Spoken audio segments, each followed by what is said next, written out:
Gold, trusted gold buyers. మీరు తాకట్టు పెట్టిన బంగారాన్ని విడిపించి ఈ రోజు ఉన్న మార్కెట్ ధరకు కొనబడను. బిల్ తీసుకోండి. హలో వదినా. హలో బాబ్జీ, ఏటిలాచా? ఏం లేదు వదినా, రేపు మా boss Chiranjeevi 100th film release function grand గా ఉండాలని చాక్లెట్ కొనడానికి వచ్చాను. ఈయన బాబ్జీ అని మా వారి బ్రదర్. చాలా పెద్ద. వదినా, ఇక్కడ పరిచయం చేసే బదులు మా ఇల్లు పక్కనే హాయిగా కాఫీ టీ తాగుతూ పరిచయం చేయొచ్చుగా. దగ్గర అయితే వెళ్దామే, ఇల్లు చూసినట్టు ఉంటుంది, ఆ టయానికి మీ ఆయన వస్తే మీ ఆయన చూసినట్టు ఉంటుంది.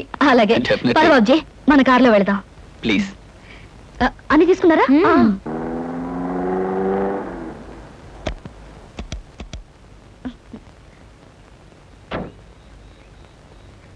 వదినా, ఇది కాదు, అదే మా ఇల్లు. రావద్దునా, రావద్దునా, ప్లీజ్ కా కూర్చోండి. ఇది నిజంగా మీ ఇల్లేనా? అవును వదినా, మా ఇల్లే మమతల కోయిల, మా ఇల్లే మమతల పందిరి. రాగానే అలా కూని చేస్తావరా, దర్చుకుంటా. నాన్నగారు. మీ నాన్నగారా? కథల కుతూహలంలో కాపీ కనిపేశావురా. అమ్మా నువ్వా?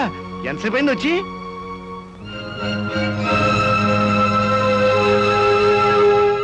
వీడు కథల కుతూహలం కూడా తెలియని అజ్ఞానమ్మా. నాన్న, కథల కుతూహలం చెండ ప్రచండం అని రాగాల పేర్లు చెప్పడం తప్ప అసలు నీకు పాఠం ఏం తెలుసు? బాత్రూమ్ లో మూలవడం తప్ప. అదేంటి, మీ నాన్నగారు విదేశాల్లో ప్రోగ్రాంలు ఇచ్చే సింగర్ కదా?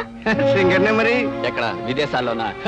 వీధి చివరి ప్రోగ్రామ్ ఇస్తే సందాలు వేసుకుని గొంతుకులోంచి స్వరపేటికి తీసేస్తామని వీధిలో వాళ్ళందరూ వార్నింగ్ ఇచ్చేళ్లారు. వీడేనమ్మా ఈ ఇంట్లో నాకు మొదటి శత్రువు. వదినా వదినా, నీకు తెలియదేమో, మొన్న కిటికీ దగ్గర నుంచి పాడుతుంటే పిల్లలు రాళ్ళిచ్చుకొట్టేరి.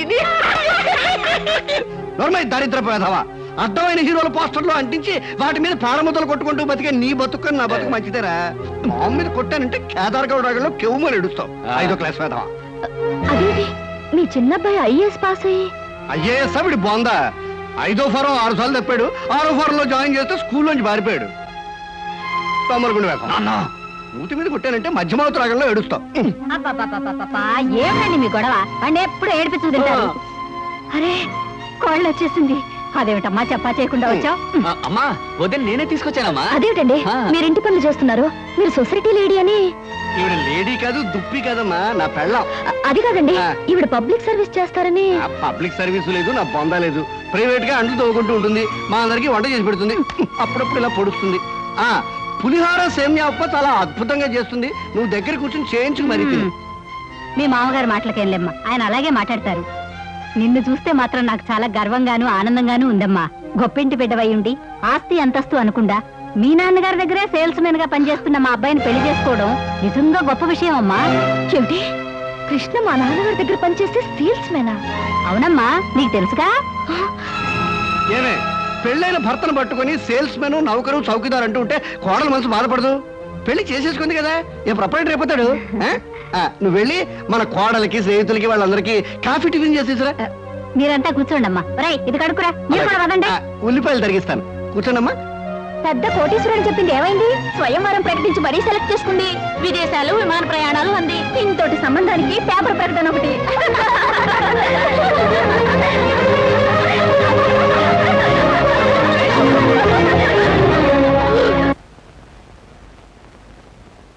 మావయ్య, సీతకి నిజం ఎలా చెప్పాలో తెలియడం లేదు, కానీ చెప్పక తప్పని పరిస్థితి వచ్చేసింది. వరిగాకయ్యా, నువ్వెవరవో తెలిసినా, ఎంత కోపం వచ్చినా, మెళ్ళో తాళ్ళుబట్టు విలువ తెలిసిన ఆడపిల్ల గనక తప్పనిసరిగా ఒప్పుకుంటుంది.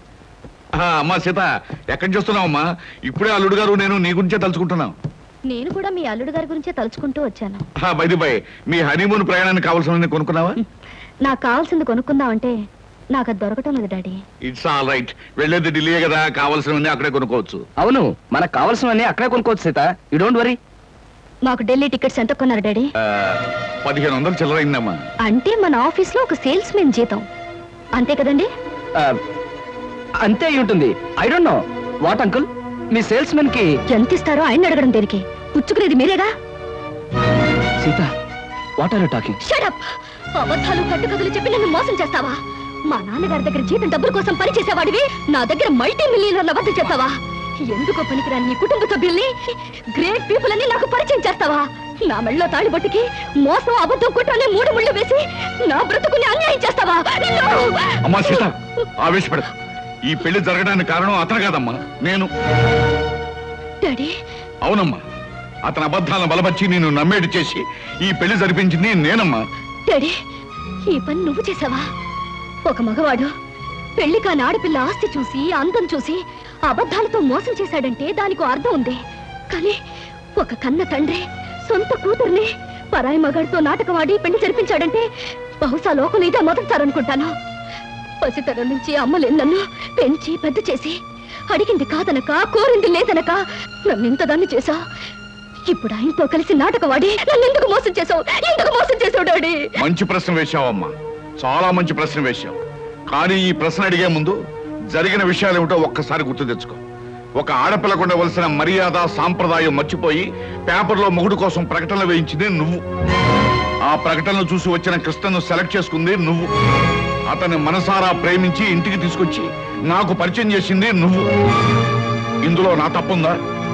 కృష్ణను చూశాక ఇంటర్వ్యూ పేరుతో నువ్వు పొరపాటుగా ప్రవర్తించిన, మొగుడు సెలక్షన్ అంటూ పొగరమోతుగా ప్రవర్తించిన, ఓ మంచి మనిషిని ఎంచుకునేటట్టు ఆ భగవంతుడు చేశాడని ఆనందించానమ్మా. అడ్డదారిలో వెళ్ళినా నేను ఆశించినట్టుగా గమ్యానికి చేరుకుంటున్నావని సంబరపడ్డానమ్మా. అందుకే ఈ పెళ్లి జరిపించడానికి నేను కొన్ని అబద్ధాలు చెప్పుంటాను. ఇది ఏ రకంగా తప్పమ్మా? అంటే మోసం చేసి ఆయనతో పాటు సీత, మళ్ళీ మళ్ళీ అతను మోసం అను. పెళ్లికి ముందే నీతో చెప్పాలనుకున్నాడు, కానీ నేనే చెప్పొద్దన్నాను. ఇది తప్పేమోనన్నాడు, కానీ ఇది తప్పనిసరని నేనే ఒప్పించాను. సీత, భగవంతుడు నిన్ను ఏ మోసగాడి చేతిలోనో పడేయకుండా ఒక మంచి మనిషి, మనసున్న మనిషి చేతిలో పెట్టినందుకు నేను సంతోషించానమ్మా. All right daddy, all right. జరిగిన దానికి కారకురాలి నేనేనంటావు, అన్నీ చేసింది నేనేనంటావు. ఆల్ రైట్, ఇప్పుడు కూడా నేను చేయాల్సిందేదో చేస్తాను. సీత, ఏం చేస్తావు? నాకు విడాకులు ఇస్తావా? మంగళసూత్రానికి విలువిచ్చేదాన్ని విడాకులు ఇస్తానని అనను. కాకపోతే ప్రస్తుతం మన హనీమూన్కి వెళ్ళడం లేదా, మీ ఇంటి కాలు మొగలుగా వెళ్ళబోతున్నా. అక్కడ నేను ఏం చేస్తానో ఎలా ఉంటానో ముందు ముందు మీకే తెలుస్తుంది. కృష్ణ, ఈ మొండిది తిక్కది మీ ఇంటికి కాపురానికి వచ్చి నిన్ను ఎన్ని కష్టాలు పెడుతుందో, మీ సంసారంలో ఎన్ని కలతలు రేపుతుందో అనే భయంగా ఉందయ్యా. మావయ్య, మీరేం భయపడకండి. జీవితంలో ఎలాంటి ఛాలెంజ్నైనా ఎదుర్కొని విజయం పొందటం నాకు అలవాటే. మీ అమ్మాయి విషయంలో కూడా నేను గెలుస్తాననే నమ్మకం నాకుంది. కాకపోతే ఆనాడు రాముడు సీతను అగ్నిప్రవేశం చేయించాడు. ఈనాడు మీ సీత ఈ రాముడిని అగ్నిప్రవేశం చేయించబోతుంది. ఆ అగ్నికి ఏమాత్రం చెక్కు చెదరకుండా పవిత్రమైన మనిషిగా బయటకొస్తాననే నమ్మకం నాకుంది మావయ్య. డాడీ, నేను అత్తవారింటికి వెళ్తున్నాను. అమ్మ సీత, నిన్ను ఆడంబరంగానూ ఆర్భాటంగానూ పంపించాలని జరిగిన అబద్ధం పెళ్లికి ఇలా వెళ్ళటమే సరైన పద్ధతి. పదండి. సీత, నీ ఆస్తి అంతస్తు చూసి నిన్ను పెళ్లి చేసుకోలేదు. నువ్వెక్కడి నుంచి ఏమీ తీసుకురావడానికి వీల్లేదు. కట్టుకున్న చీరతోనూ, నేను కట్టిన తాళితోనూ, కట్టుకున్న మొగుడుతోనూ నువ్వు నీ పుట్టింటి నుంచి బయలుదేరి రావాలి. That's all. కమాన్.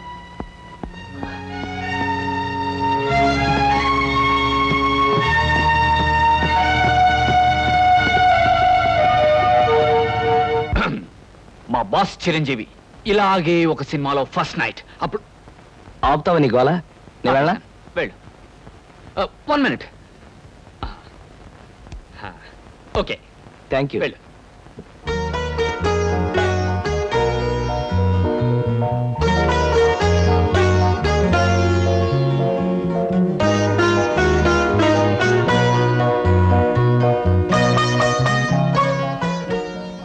సీత, మగాడికైనా ఆడదానికైనా జీవితంలో ఈ తొలి రాత్రి అనేది ఓ మరపురాని మధురమైన అనుభవం అంటారు. ఈ అనుభవంతో మనుషుల్లో ఆత్మీయతలు పెరుగుతాయి, ఒకరినొకరు పూర్తిగా అర్థం చేసుకోవడం జరుగుతుంది. సీత, నేను నీకు ఎన్నో అబద్ధాలు చెప్పుండొచ్చు, కానీ ఒక్కటి మాత్రం నిజం. నేను మనస్ఫూర్తిగా మనసారా నిన్ను మొదటిసారి చూసినప్పుడే ప్రేమించాను. I love you Sita, I love you. కాదండి, మీరు నన్ను ముట్టుకోవడానికి వీల్లేదు. సీత, అవును, తాళి కట్టారు గనక లోకం ముందు మీకు భారీగా తల ఉంచే ఉంటాను. కానీ నా మనసును మోసం చేశారు గనక నేనెన్నటికీ మీకు దగ్గర కాలేను. సీత, ఏమిటి అర్థం లేకుండా? అవును, లోకం దృష్టిలోనూ అందరి దృష్టిలోనూ మనం భార్యాభర్తలుగా ఉంటాం. కానీ శారీరకంగాను మానసికంగాను ఒకరికొకరు దూరంగానే ఉంటాం. అంటే ఇది నువ్వు నాకు విధించే శిక్ష? అవును, నన్ను మోసం చేసినందుకు, అబద్ధాలతో నన్ను పెళ్లి చేసుకున్నందుకు మీరు శిక్ష అనుభవించి తీరాలి. ఆల్ రైట్ సీత, నేను నిన్ను ప్రేమించి పెళ్లి చేసుకుంది పవిత్రమైన భావంతోనే తప్ప కామంతో కోరిక తీర్చుకోవడానికి కాదు. నా మీద మనసు లేని నిన్ను ఎన్నటికీ తాకను. ఏదో ఒక రోజున నన్ను అర్థం చేసుకుని నువ్వు నా దగ్గరికి రావాలే తప్ప నేను మాత్రం నీ దగ్గరికి రాను. అంతవరకు లోకం దృష్టిలో మాత్రమే నీకు భర్తగా ఉంటాను. Good night. శంకరం, శంకరం,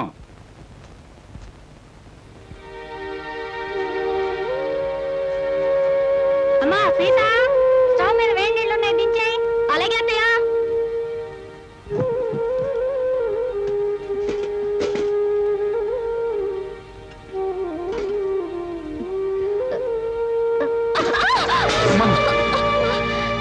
ఏమిటమ్మా సీత, చేతులు కలియా? లేదు నాన్న, నా కర్మ ఇలా కాలింది. అవే మాటలమ్మా. అయినా కోటీశ్వరుడి కూతురివి, నీకు ఈ వంట పని అంట్ల పని ఏమిటమ్మా? పుట్టి బుద్ధి ఎరిగాక నువ్వెప్పుడైనా వంటగదిలోకి అడుగు పెట్టావమ్మా? అలాంటి నన్ను కష్టాల్లోకి బాధల్లోకి అడుగు పెట్టాలనేగా మీరు అబద్ధాలు చెప్పి నాకే పెళ్లి చేసింది. అమ్మా సీత, నాన్న, చేతి మీద పడిన వేడి నీళ్లకు నా కన్నీళ్లే వస్తాయి. కానీ నా కన్నీటి చుక్కలు చూసిన మీకు బాధతో గుండె కోతపడి నెత్తుటి చుక్కలు వస్తాయని నాకు తెలుసు. నేను కోరుకునేది అదే.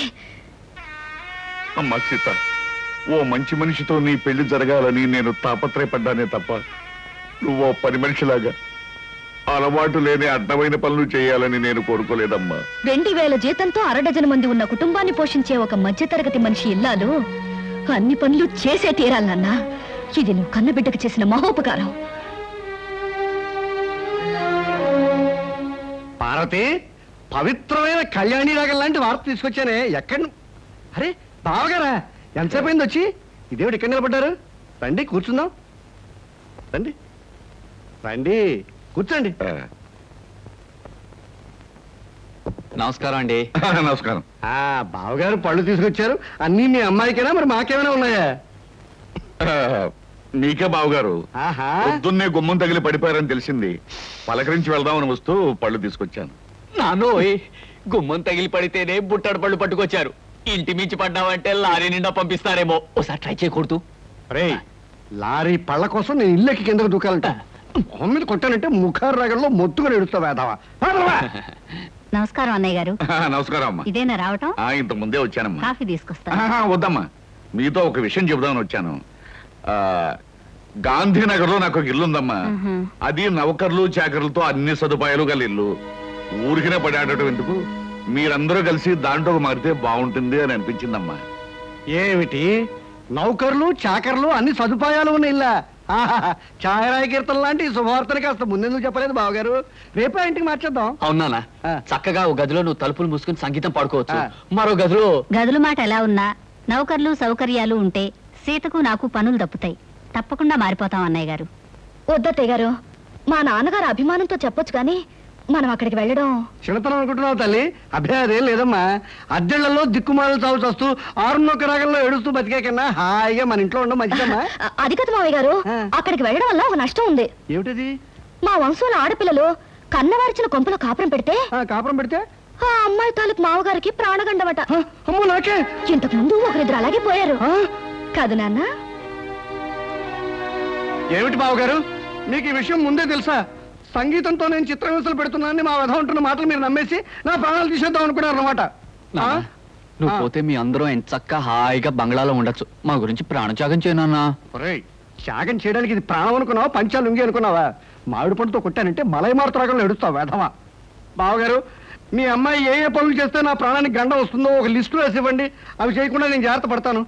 నాన్న, అభిమానంతో మీరు చేయబోయిన సహాయాన్ని వద్దన్నందుకు నన్ను మన్నించండి. నా నుదుటినిలా రాసి పెట్టినందుకు మేమంతా ఇక్కడే ఇలాగే ఉండాలి. కృష్ణ, అందరూ నిన్ను అదృష్టవంతుడు అని పొగుడుతున్నా, కానీ నీ మనసులో అగ్నిపర్వతం మండుతోందని నాకు తెలుసు. అమ్మాయి పంతం పట్టుదల చూస్తుంటే నువ్వు పెళ్లి వద్దు వద్దని చెప్తున్న అమ్మాయి నీకు ఇచ్చి పెళ్లి చేసి పొరపాటు చేశానేమో అనిపిస్తోంది. మావయ్య, జీవితంలో ఛాలెంజ్ని ఎదుర్కోవడం నాకు చిన్నప్పటి నుంచి అలవాటైన ముందే చెప్పాను.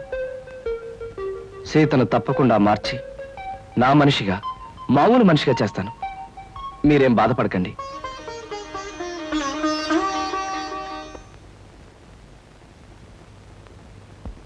ఏమండి, ఇవాళ మన హౌస్ ఓనర్స్ వెడ్డింగ్ డే అట. సాయంకాలం పార్టీకి పిలిచారు. పెళ్లి రోజులు అనేవి ప్రతి జంటకి వస్తుంటాయి. కాకపోతే కొంతమందికి సంతోషమైన రోజు, మరి కొంతమందికి విచారమైన రోజు. సాయంత్రం పార్టీకి వెళ్ళినప్పుడు వాళ్ళకి బహుమతి ఇవ్వాలి. ఈ 500 తీసుకెళ్ళి ఏదైనా కొనుక్కురండి. ఈ నెల ఇంటి ఖర్చులో ఇదొక ఎక్స్ట్రా అన్నమాట.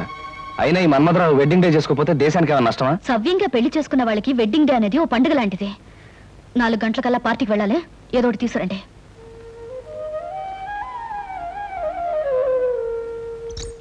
అమ్మాయి గారు, అమ్మాయి గారు, అదేంటి సింహాచలం ఇలా వచ్చా? ఏం చెప్పమంటారమ్మా? ఇదిగో నా పక్కన ఉన్నాడు చూడండి, ఈడే మా ఇంటి ఓనరు, మటన్ కొట్టు మస్తాను గారమ్మా. అద్దె డబ్బులు అర్జెంట్ గా కట్టకపోతే మా ఆవిడ్ని, నన్ను, మా పిల్లల్ని కైమా చేసేస్తానంటున్నాడు. అసలే మా పశువుడు చౌ బతుకుల మధ్య ఉన్నాడు. ముందాడికి మందులు ఎంచుకోవడానికి డబ్బులు చూసుకోవాలి, తర్వాత నీ సంగతి అంటే వినిపించుకోవటం లేదమ్మా. అదేమిటయ్యా వస్తాను. అవతల పిల్లాడి ప్రాణం మీదకి వచ్చిందంటే వినకుండా ఏమిటంత మాటలు? మాటలు కాదు అమ్మా, ఖచ్చితంగా వీడిని ఖాళీ చెయ్యి, కైమా కొట్టి వీడిని కొంప ఖాళీ చేయించేస్తాను. అమ్మా, వీడికి నచ్చ చెప్పడానికి చూసి ప్రయోజనం లేదు తల్లి. ఇప్పటికే వీడి మనుషులు సామానంతా బయట పారేసి చిందులు దొక్కేస్తూ ఉంటారు. నా పెళ్ళం బిడ్డను ఒళ్ళో పెట్టుకుని చావు బతుకుల మధ్య ఉన్నాడు అని ఏడుస్తూ ఉంటుంది. ఏం చెప్పినా వినకపోవడం వీడికి పుట్టుకతో వచ్చిన గుణమమ్మా. డబ్బులు ఇవ్వడం తప్ప మరో దారి లేదు తల్లి, మరో దారి లేదు. నువ్వంత బాధపడకు సింహాచలం. అతనంత మనసు లేకుండా దుర్మార్గంగా మాట్లాడుతుంటే మనసున్న మనిషి ఎవరు చూస్తూ ఊరుకోలేరు. నీకెంత కావాలి? ఒక 500 అయితే మందుకి అద్దెకి. అయితే ఉండు, తెస్తాను. ఏమే, ఎలా ఉంది మన యాక్టింగ్? బ్రహ్మాండంగా ఉంది. నువ్వు తాగినంత పోయిస్తా గానీ ఆ కోపం చూపులు అలాగే ఉంచు. మీసం తిప్పు, లేకపోతే అమ్మాయి గారు కనిపెట్టేస్తారు. అచ్చా, ఇదిగో సింహాచలం 500. ఇతనికి ఇవ్వాల్సింది ఇచ్చి మీ అబ్బాయికి వైద్యం చేయించు. అమ్మా, వయసులో చిన్నదానివైనా నీ కాళ్ళకి దండం పెడతాను. పదరా దరిద్రుడా, లెక్క చూసి నీ డబ్బు నీ మొహాన్ని కొడతాను. వస్తానమ్మా. బాబు, అసలే పసివాడికి ఒళ్ళు బాగుండగా ఏడుతున్నాను. ఇప్పుడు అద్దె పేరు చెప్పి సామాన్లన్నీ బయట పారేసి అన్యాయం అయిపోతాను బాబు. నోరు మీవే. నాకు అద్దె డబ్బులు ఎగ్గొట్టి మీ ఆయన సొమ్ములన్నీ సీసాలు తగలేస్తుంటే నేను నోరు మూసుకుంటావాలా? ఈ ఒక్కరోజు గడివే ఉండి బాబు, రేపు మీ డబ్బులు మీకు ఇచ్చేస్తాను. అదేం కుదరదు, ఇప్పుడే ఇచ్చి తీరాలి. కృష్ణబాబు, కృష్ణబాబు, ఏమిటి మంగమ్మ, ఏం జరిగింది? 3 నెలలు అద్దె బకాయి పడిందని ఇంట్లో సామానంతా ఈదులో పడేస్తానండి పెద్ద మనిషి. 3 రోజులుగా బిడ్డ ఒళ్ళు అగ్గిలా కాలిపోతున్నా, ఆసుపత్రికి తీసుకెళ్ళడానికి కూడా డబ్బులు లేక బాధపడుతున్న దాన్ని. ఇప్పుడు ఈ అద్దె డబ్బులు ఎక్కడి నుంచి తెచ్చేయగలను బాబు? అవును, సింహాచలం ఏమయ్యాడు? వాడే సవ్యంగా ఉంటే మాకు ఇట్టండి కట్టాలి ఎందుకు వస్తాయి బాబు? కృష్ణబాబు, నా కాపురాన్ని మీరే నిలబెట్టాలి. నా బిడ్డ ప్రాణం మీరే కాపాడాలి బాబు, మీరే కాపాడాలి. బాబు వెళ్ళు. రండిరా. ఓయ్, ఆ సామానంతా లోపల సర్ది వెళ్ళండి. అలాగే అయ్యా. మంగమ్మ, ఇదిగో డబ్బు. ఇంటి ఖర్చులకి, కుర్రాడి హాస్పిటల్ ఖర్చులకి ఉంచు. మీరు నిజంగా దేవుడు బాబు. మంచి సమయానికి చల్లని మనసుతో వచ్చి మమ్మల్ని కాపాడారు. మీరు 1000 సంవత్సరాలు బతకాలి బాబు. సీత, సీత. ఏమిటండి ఇంత ఆలస్యంగా వచ్చారు? బహుమతి ఏం తీసుకురాలేదా? లేదు సీత, అనుకోకుండా ఓ సంఘటన ఎదురైంది. మన సింహాచలం లేడు, ఇంటి వనరు డబ్బు ఇవ్వలేదని వాడి సామాన్లన్నీ బయట పారేశాడు. ఓ పక్క పిల్లాడికి ప్రాణం మీదకొచ్చి మందులు ఇప్పించడానికి డబ్బు లేక ఆ తల్లి ఏడుస్తుంది. ఆ పరిస్థితి చూస్తే నాకే కళ్ళలో నీళ్లు తిరిగాయి. అసలు ఒక డబ్బున్న వాడి పెళ్లి కానుకి ఖర్చు పెట్టడం కంటే ఓ పేదవాడి బ్రతుకి ఖర్చు పెట్టడం మంచిదని చెప్పి ఆ డబ్బు వాళ్ళకే ఇచ్చేశాను. చాలా అద్భుతంగా ఉంది మీ అబద్ధం. ఏమిటి సీత, ఏమిటి నువ్వు అనేది? ఏమీ తెలియనట్టు నటించాలని చూడకండి. నాకంతా తెలుసు. పొద్దున్నే సింహాచలం వచ్చి నా దగ్గర పరిస్థితి అంతా చెప్పి 500 తీసుకెళ్లాడు. ఆ విషయం తెలియక తమరు తెలివిగా అబద్ధం ఆడాలని చూశారు. అదిగా సీత, నేను చెప్పేది. చెప్పడానికి ఏముంది? అబద్ధం మీద అబద్ధం తప్ప. మన పెళ్లి జరిగాక మీరు మారారనుకున్నాను, కానీ ఇప్పుడు అర్థమైంది మీరు మారలేరని. అది